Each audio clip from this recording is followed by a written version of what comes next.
ایک دن ایک فقیرنی سڑک پر بھیک مانگ رہی تھی کہ پاس سے ایک شخص کا گزر ہوا۔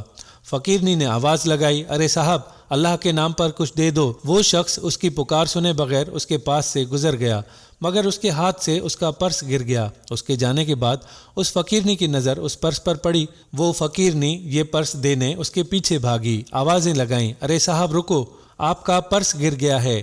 اس شخص نے کہا، نہیں، یہ میرا پرس نہیں ہے۔ فقیرنی بولی، پر صاحب، یہ تو آپ کے ہاتھ سے گر گیا تھا، میں نے خود دیکھا ہے آپ کے ہاتھ سے یہ پرس گرتے ہوئے۔ وہ شخص کہنے لگا، ارے میں نے کہا نا، یہ میرا پرس نہیں ہے، ہٹو میرے راستے سے اور جانے دو۔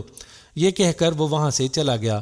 وہ فقیرنی بہت حیران ہوئی کہ آخر یہ شخص اپنا پرس لینے سے انکار کیوں کر رہا ہے۔ خیر، وہ ایک جگہ بیٹھ کر پرس کو کھول کر دیکھنے لگی تو اس میں چند ہزار روپے اور ایک کاغذ موجود تھا۔ وہ اس کاغذ کو کھول کر دیکھتی ہے تو اس پر کچھ لکھا ہوا تھا، خدارا یہ پیسے کسی اچھی جگہ انویسٹ کرنا اور بھیک مانگنا چھوڑ دو، اس کام میں صرف ذلت اور رسوائی کے سوا کچھ نہیں، اور ان پیسوں سے کوئی اچھا سا کام کرنا۔ وہ لڑکی اب یہ پیسے لے کر سوچنے لگی کہ آخر ایسا کیا کام کرے کہ وہ ان سے اچھی آمدنی کما سکے۔ آخر اسے ایک خیال آیا اور وہ سوچنے لگی کہ کیوں نہ ان پیسوں سے وہ بچوں کے کھانے کے سامان کا اسٹال لگائے۔ وہ ایک اسکول کے باہر اسٹال لگا دیتی ہے اور اس کا سارا سامان ہر روز ہاتھوں ہاتھ بک جاتا ہے۔ اسے پہلی دفعہ اپنی محنت سے کمائی ہوئی رقم ہاتھ میں لے کر بہت اچھا لگ رہا تھا۔ اب اسے محنت کر کے اچھا لگتا تھا۔ وہ ساتھ ساتھ اسٹال چلاتی اور پیسے بھی جمع کرتی رہتی تھی۔ آخر یہ کام کرتے کرتے 2 سال گزر جاتے ہیں۔ ان 2 سالوں میں وہ کئی بار اس شخص کے بارے میں سوچتی تھی جس کے سبب اس کی زندگی بدل گئی تھی، مگر وہ شخص اسے دوبارہ کہیں نہ ملا، اور ان 2 سالوں میں وہ اپنا بیکری کا کاروبار بھی اسٹارٹ کر لیتی ہے، جو وقت کے ساتھ ساتھ ایک مشہور بیکری بن جاتی ہے۔ اور آخر ایک دن وہ شخص اس بیکری پر کیک لینے آتا ہے۔ وہ دکان میں داخل ہوا اور یہاں پر موجود ورکر کو کیک کا آرڈر دے رہا تھا کہ وہ لڑکی اچانک اس شخص کو دیکھ کر اس کے پاس آئی اور کہنے لگی کہ ارے سر آپ۔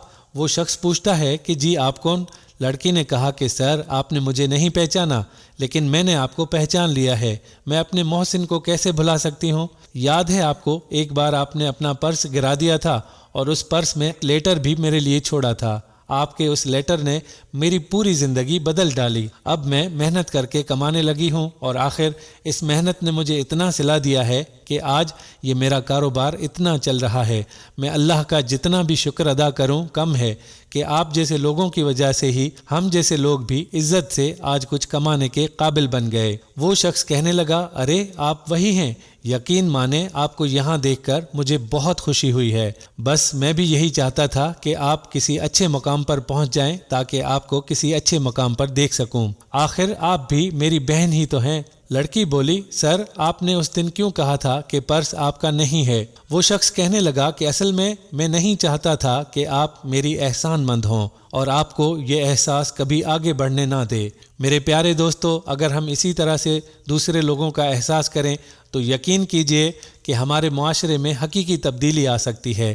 اللہ تعالی ہم سب کو ایک دوسرے کی مدد کرنے کی توفیق عطا فرمائے، آمین۔ دوستو، اگر ویڈیو پسند آئی ہو تو اپنے دوستوں کے ساتھ اسے شیئر ضرور کیجیے گا۔